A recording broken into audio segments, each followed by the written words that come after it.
Hi, ladies and gentlemen, this is the Great and Powerful Zilla, and today we are going to be reviewing this ship. This is the Imperial Japanese Navy Mutsu. The Mutsu was built in 1918, and it was rebuilt again, modernized in 1934-36 in that period, and it served in World War II. It was in on the Battle of Midway, and it was in on the Battle of the Philippine Sea. And then in 1943, it returned to Japan, and it was sitting in the dock, and yeah, it blew up. A crew member in the stern of the ship sabotaged it and blew up the ammunition, and they kept it all hush hush, and no one knew until after the war what had happened to the Mutsu. But that's what happened, and they divided it up for scrap. So what is the Mutsu? The Mutsu is a very, very good, stealthy Japanese Tier 6 battleship. It's a premium.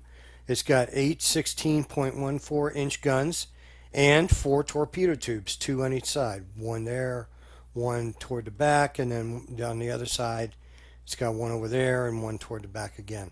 And they only fire 1 torpedo each, but it can surprise a lot of people when all of a sudden this big battleship fires off torpedoes that have a fairly good range. So we're going to take it into a ranked battle, and we're going to see what we can do with it.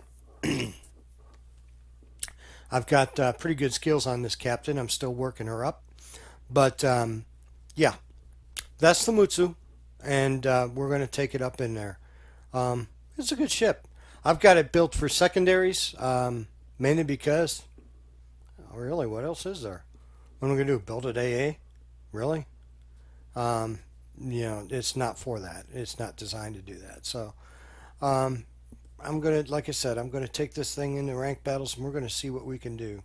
But I really like this ship. It's not slow, it's not fast, and it's not half fast either. So anyway, let's take a look at the opposing team here in this ranked battle.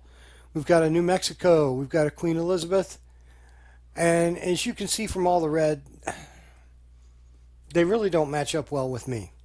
Even the enemy Mutsu on the other side doesn't have the concealment I have. Why? Does he not run camouflage? It comes with it. It's free.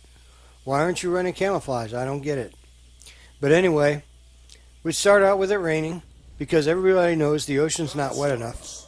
And we're starting off on the north side. Now in this map, this is very simple. Our team takes A, their team takes C, and then we fight over B. Occasionally, somebody will go down the right side or the left side trying to flank. But it's so far out of the way that it takes forever to get down that side. So normally that's not what happens. Normally, destroyers and cruisers are going to determine the course of this battle by fighting over the middle with battleships in support. And that's normally the way it goes. If there's a CV on either side, I will be honest with you, I have not seen one CV driver yet that did not try to snipe the other CV right at the start of the match. Okay? If it works, great, but if it doesn't, you've just wasted 3-5 minutes of time to accomplish what? Nothing. So, I'm heading on over to A, and if you look at the way our team is pretty well organized. Our destroyers and our cruisers are heading toward B. They're doing what they're supposed to do. They're scouting, and they're getting in positions where they can support the destroyers in B. Me and the other battleship are cruising along this back line. We're going to lend our long-range guns and support to our team.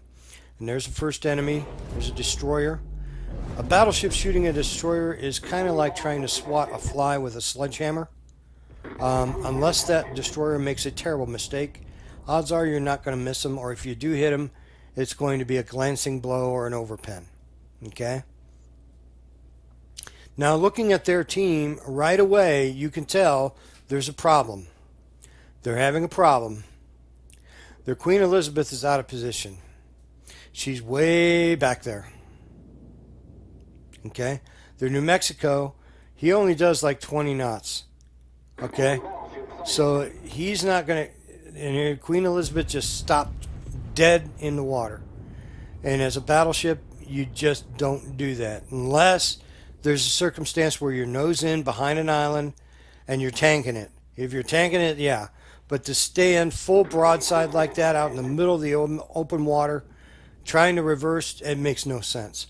There's torpedoes coming down the slot, but they have no chance of reaching me or the other battleship. They don't have the range. At this tier, the range of torpedoes varies, but normally it's anywhere between 4 to 8 kilometers. That's not long enough. You're not going to be able to shoot from B to C with those torpedoes. Okay? So, I'm moving into the back of A, and I'm just going to start raining as much fire as I can downrange at the enemy ships. And during this particular battle mode, you're going to see B-cap flip a couple of times, and you're also going to notice that everybody disappears. It's a magical thing. All the ships just suddenly disappear. Why? Well, look at all the smoke. Man, you talk about no smoking. Well, not in this game. There's plenty of smoke out there for everybody. But, like I said, our team is doing really, really well. And we have set up a trap, basically. They have fallen into it. They've sailed straight up into B. And now we're picking them off one by one. There's their Mutsu. Now, I don't know if this guy has a death wish or maybe life just isn't treating him well or something, but he's coming straight up that gut, giving full broadside to everybody except me. He's nose into me, but it's not really going to matter for him, you know? The problem is that destroyer popped up and everybody switched their fire to destroyer because everybody does that when they see a destroyer. They're like, kill it with fire. It must die now. Okay? But here he is. He's going to give full broadside. And as Jingle says, that's a paddling. Not quite the paddling I wanted, but it's still a paddling. So, he's not long for this world. New Mexico in the back.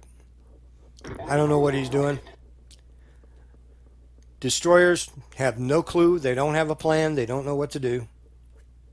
Our destroyers know exactly what to do.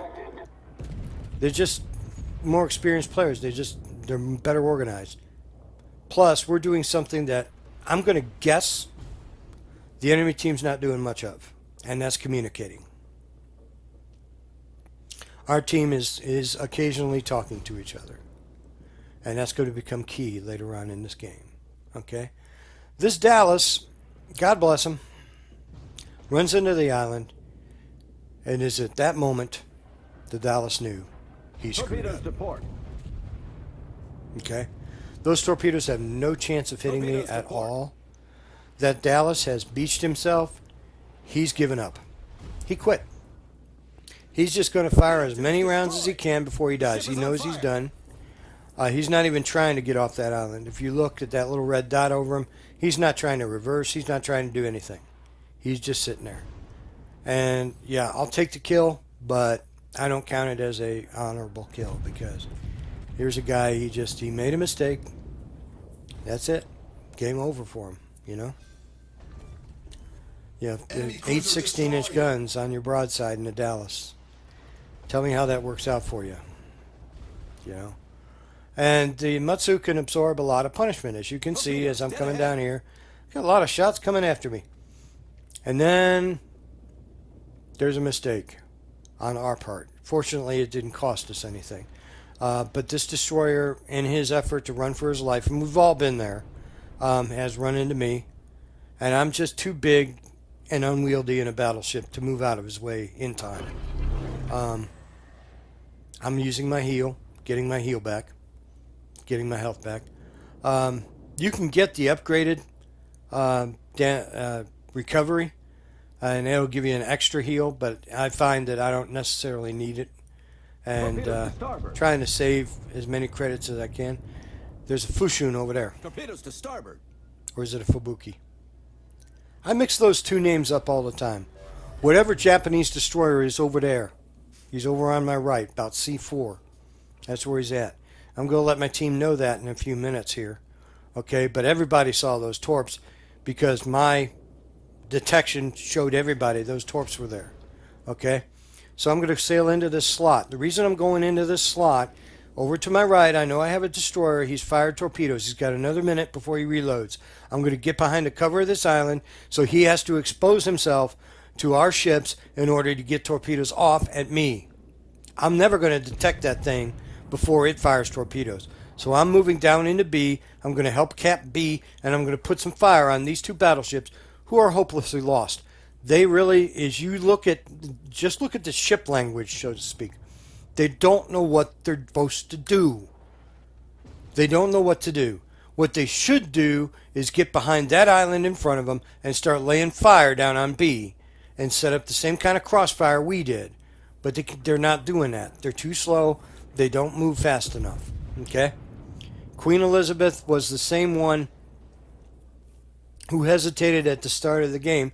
And now, here later on in the game, you can see the price that she paid for that because she's well out of position. Our team, again, look behind me on the minimap. They're setting up a crossfire. Always setting up that crossfire. Always going. My ship is not too long for this world. I'm running out of health. My thing's on cooldown. I've got another 30 seconds or so on it. I'm not going to make it. I'm absorbing too much fire.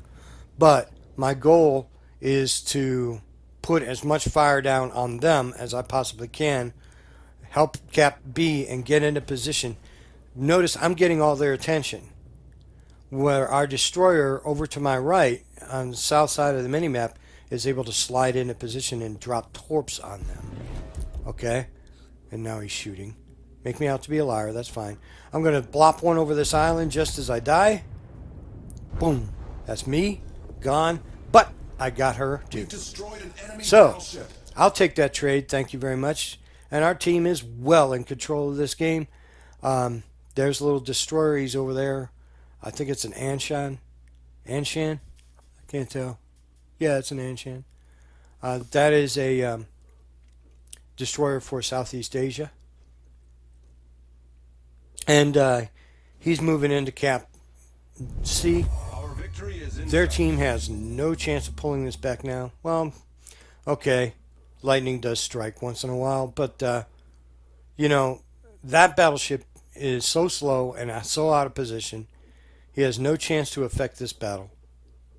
We've got two destroyers on him. He knows it's game over. And now at this point, I start communicating with the Perth to tell him there's a cruiser, there's a destroyer up there. He's going to back Cap A. That Perth player is from the USMC clan. My salute to you, gentlemen. Okay, I've faced you guys in clan wars. And that's a good player. His name is Dark something. I can't remember exactly what it is. Pardon me. But anyway, Dark Star, I think it is. He immediately turns around and starts heading back to the ACAP. It's okay to talk, but if no one's listening, it doesn't do any good, does it? Well, that's what communication's about. It's a two-way street, right? So he turns around, and I jump on his Perth. The Perth against any destroyer at this tier is no contest. The Perth is going to win that every single time. Okay? It's just a Death Star for these guys. So that Fubuki, is it a Fubuki? No, it's a Fushun. I can't tell. Look real close. I mix those names up. But anyway, he has no chance. He's done. He can smoke all he wants to. He can do all the things he wants to do. The Perth has an excellent rate of fire, good guns, good high explosive, and torpedoes on top of that. There's no way this destroyer is getting out of this alive. And it's going to be game over here in just a minute. Notice also how good this player is. He's following the smoke screen. As the smoke screen expands, he's leading his fire with it. But that's a rank battle. You win, you get a star. You lose a star. And I got a star. Okay? And that's it for the Mutsu. You guys be good to each other and have a great day. Bye-bye.